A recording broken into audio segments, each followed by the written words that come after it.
Samurai Learns from a Cowboy, a two-part German TV miniseries inspired The Matrix, and one of the most important films ever made, was shot in the ruins of real, bombed-out Berlin. Film history isn't a straight line. It's a wild, beautiful spider web. And if you're only watching the canon, you're missing the soul of cinema. In making my top 10 list, I discovered one major thing. Yes, we all understand Godfather Part 2 is amazing. We do not admit it, but Pulp Fiction is extremely culturally relevant. Well, some of you might admit it. 2001: A Space Odyssey was a groundbreaking film way ahead of its time. As we watch these greats, I find that there is a yearning for the underappreciated gems.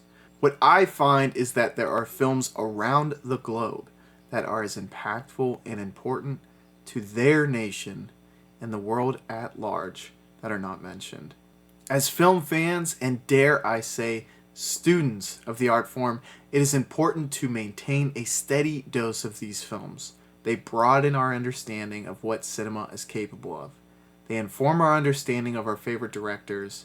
Despite their fractional fame, they've paved the way for modern cinema. Let me tell you a short story, all based on reality.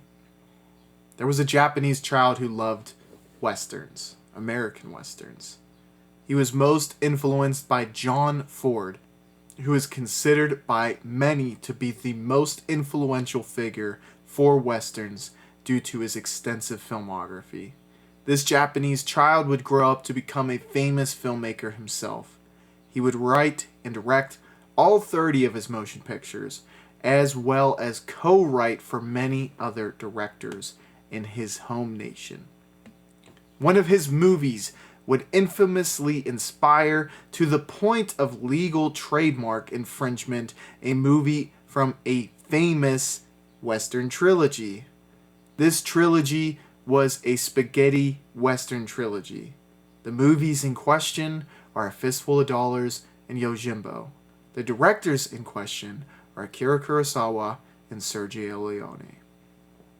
The story doesn't stop here, as the amount of influence these two directors had is impossible to capture in this short video, and yet this short story gives an idea of the amount of influence one man can have. One man from America can encourage a national treasure miles away, who then makes a movie that directly inspires a movie in another country that would become one of the most famous trilogies of all time. This is how we can begin to scratch the surface of the importance of film history from the Soviets, Germans, Italians, Greek, Japanese, so on and so forth. What we can uncover through discussing our first film is that national identity can often bleed through the film itself. Sergei Bondarchuk is a monumental figure in terms of film history.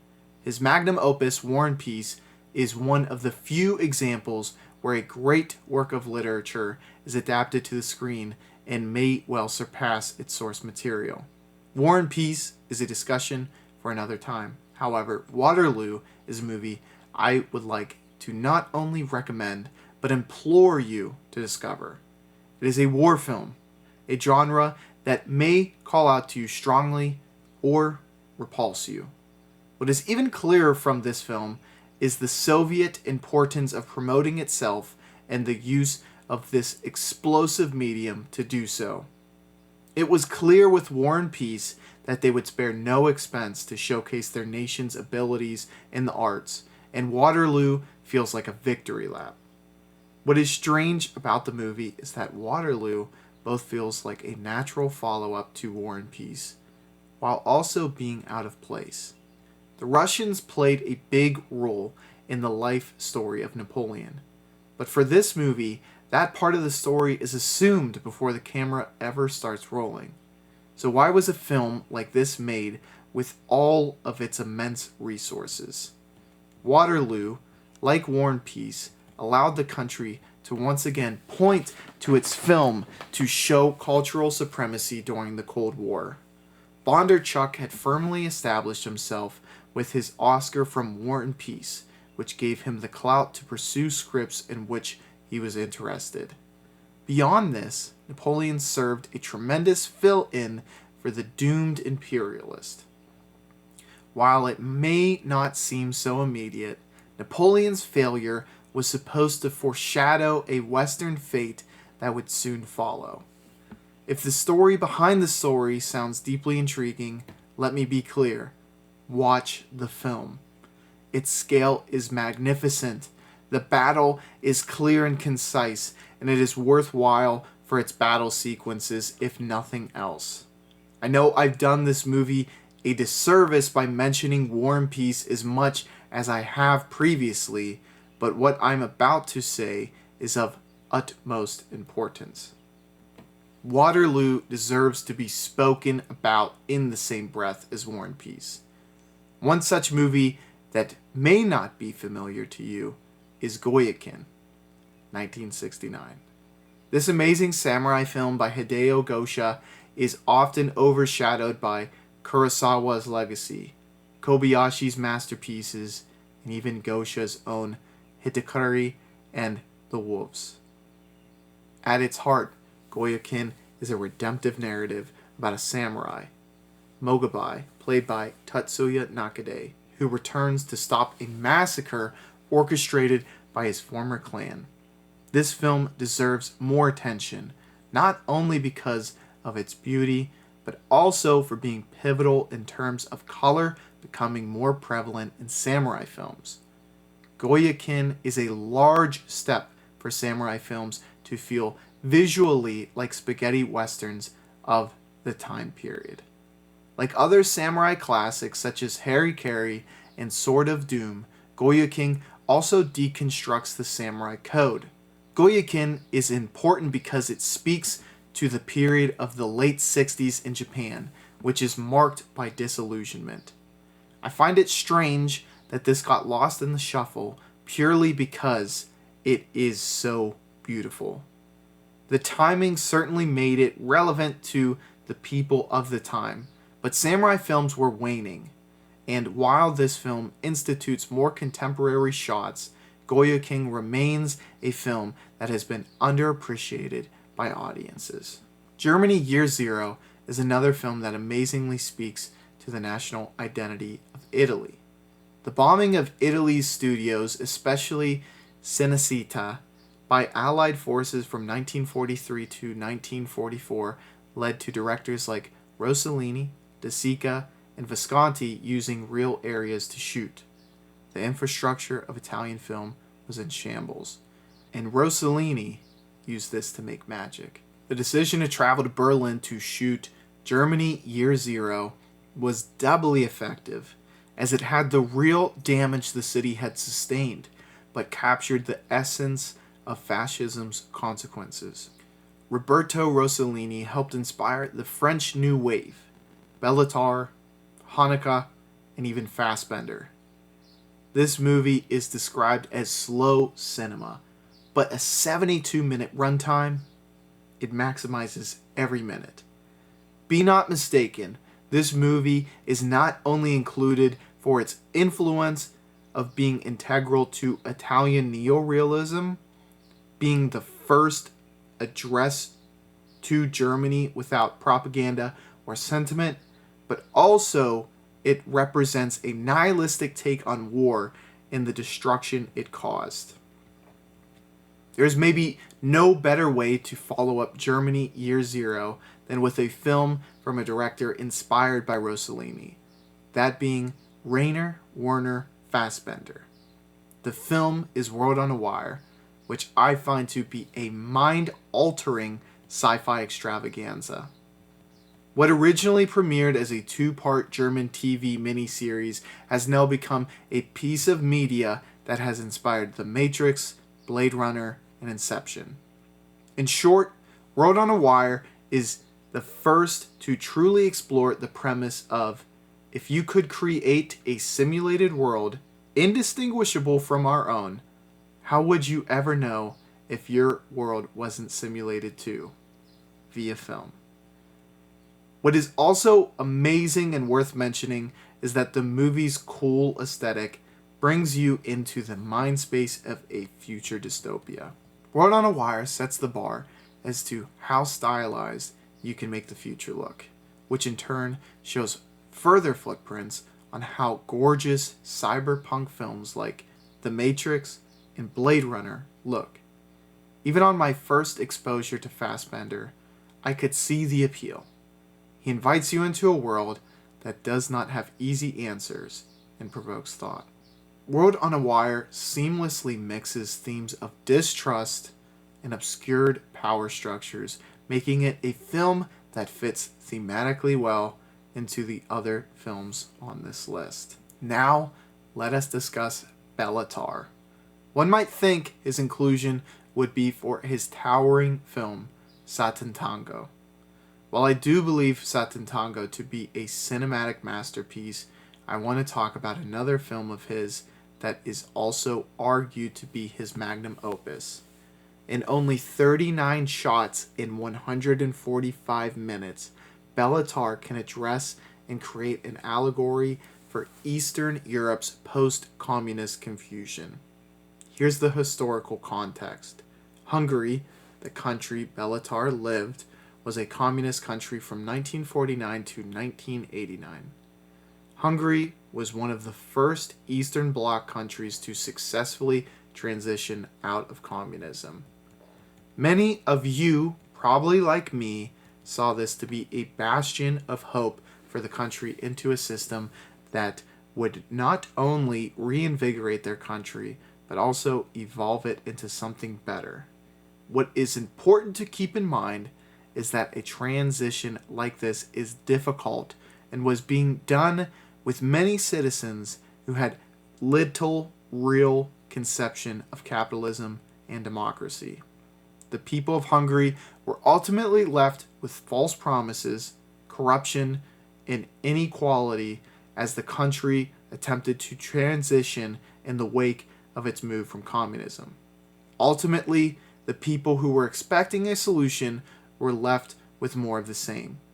Wreckmeister Harmonies perfectly illustrates this through film. We have 3 films left in our journey, and it is incredibly hard to determine what to discuss next. To fall in line with the trend of our last movie, and many of the other films we've discussed, frankly, we will discuss Landscape in the Mist next. I'm sure many of you were like me and that you didn't know about Theo Angelopoulos for a long time.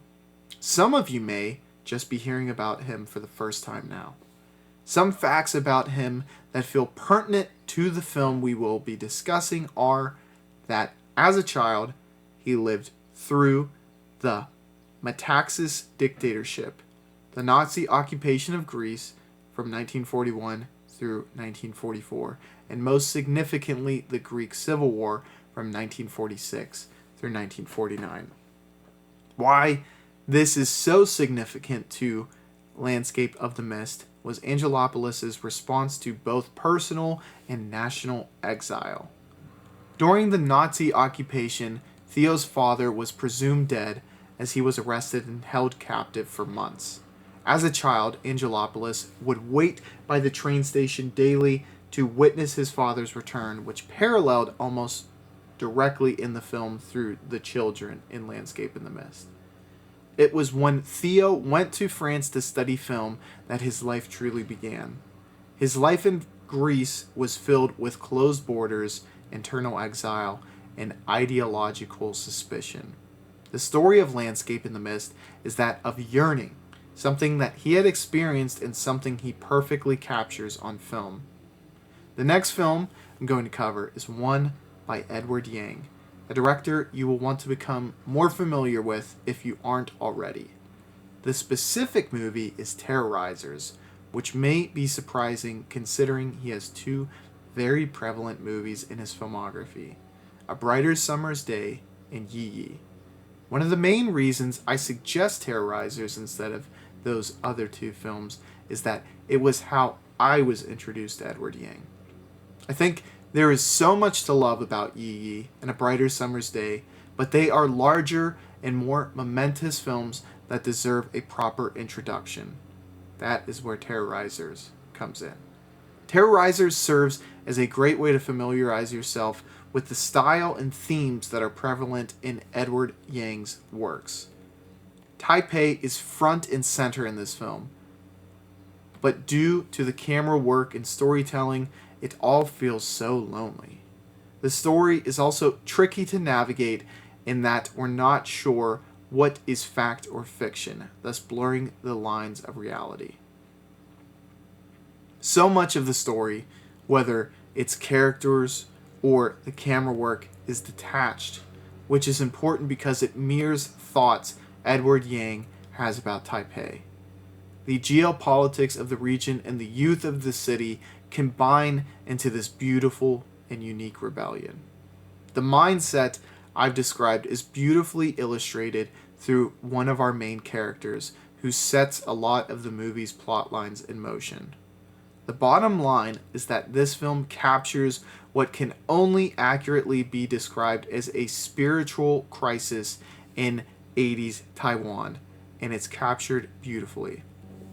I found this movie incredible before knowing anything about the period or the location, but that has only increased my interest in the story.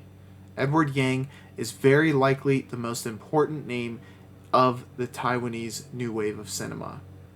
Last but not least is Robert Bresson's Pickpocket. Much like many of the films we've covered already, Pickpocket illustrated disillusionment.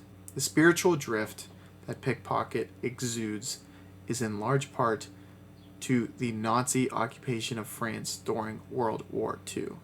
In many ways, Bresson was a rebel for his time, using non-actors, the little character emotion, which have both become hallmarks of his films. The Algerian War and the loss of Indochina were also timely during the release of this film. France was suffering through an identity crisis, but like many of those that Bresson looked up to, he injected this conflict into the movie and had his main character show grace in the face of suffering. Pickpocket is an early example of this transcendental style and a film that is incredibly influential. What is so interesting is how great directors around the globe can make greatness out of circumstance. A great artist can use things in the background to make the subject of the painting all the more beautiful. I believe these examples all achieve that. Let me know any other films that you feel fall into this bucket. I'm always looking for recommendations, and hopefully you got at least one recommendation from this list. I appreciate you all so much, and I will catch you on the flippity floop. Bye, y'all.